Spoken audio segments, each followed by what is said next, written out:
अंतिम शासक का नाम क्या था? नागदेशक को जनता ने हटाकर इसके अमात्य हरिवंश के अमात्य अधिकारी जो है शिशुनाग, उनको क्या बना दी?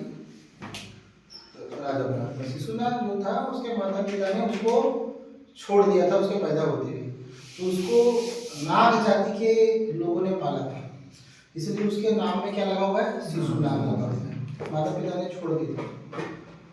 और शिशुनाग वंश जो है जनता द्वारा चुना जाने वाला भारत का पहला राजा है, तो जनता ने चुनी है।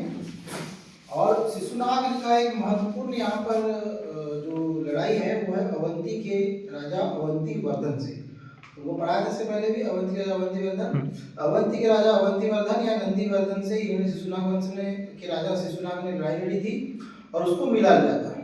अवंती में पहले से क्या मिला हुआ था? अस्मक, और क्या मिला था आपका? वत्स, क्योंकि अवंती के राजाओं ने वत्स और अस्मक पे लड़ाई लड़ी होगी, उनको अपने अधिकार क्षेत्र में कर लिया होगा, जाहिर बात अवंती का शासन बढ़ गया होगा, तो ऑटोमेटिकली शिशुनाग को क्या मिल गया? वत्स मिल गया और अस्मक भी मिल गया। इसलिए मैंने वहां ऐसा लिख दिया कि वत्स और अस्मक दोनों जो है स्वतः ही किसके हो गए?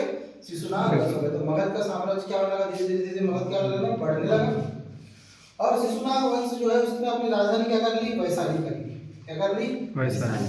इसके पहले पाटलिपुत्र राजधानी थी, उसके पहले राजगृह राजधानी थी, और फिर कौन सी राजधानी हो गई? वैशाली। और इसकी फिर क्या हो गई? हत्या हो गई, इसके भी छुरा भोगकर हत्या कर दी किसी ने। उसके बाद आते हैं काला अशोक। तो काला अशोक जो है उनको काकवर्ण कहा जाता है। काला अशोक में उनको 2 पॉइंट याद रखना है, इन्होंने फिर से अपनी राजधानी क्या कर दी? पाटलिपुत्र। पर इनके शासनकाल के बाद से मगध में अब राजधानी पाटलिपुत्र के अलावा चेंज नहीं होगी। मैंने लिखा कि पाटलिपुत्र के बाद अब मगध की राजधानी पाटलिपुत्र ही रहेगी। ठीक है, तो गंगा नदी किनारे क्षेत्र था पाटलिपुत्र।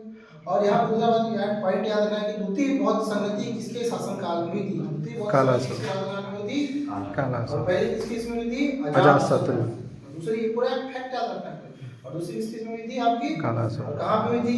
वैशाली में। कहाँ पे हुई थी? वैशाली में हुई थी। और काला अशोक के शासनकाल में 22 वर्ष हो गए। इसके मरने के बाद 22 वर्षों में 10 राजा बदल गए। और 22 वर्षों में 10 राजा बदल गए, तो आपका ऐसा प्रश्न होता है कि कहीं ना कहीं राजा इतने खास नहीं रहे होंगे, इसलिए उन राजाओं के बारे में ज्यादा उल्लेख नहीं मिलता। बस तो 10वें राजा जो थे उनका उल्लेख मिलता है। 10वें राजा का नाम था क्या? महानंदी। और महानंदी को ये क्या बोला जाता? नंदीवर्धन बोला जाता। ये अंतिम शासक थे शिशुनाग वंश के, और शिशुनाग वंश के अंतिम शासक थे। और इन्हीं के एक अधिकारी थे महापद्मानंद। तो महापद्मानंद ने इनकी क्या कर दी? हत्या कर दी। और हत्या करने के बाद इन्होंने कौन से वंश की स्थापना करी है?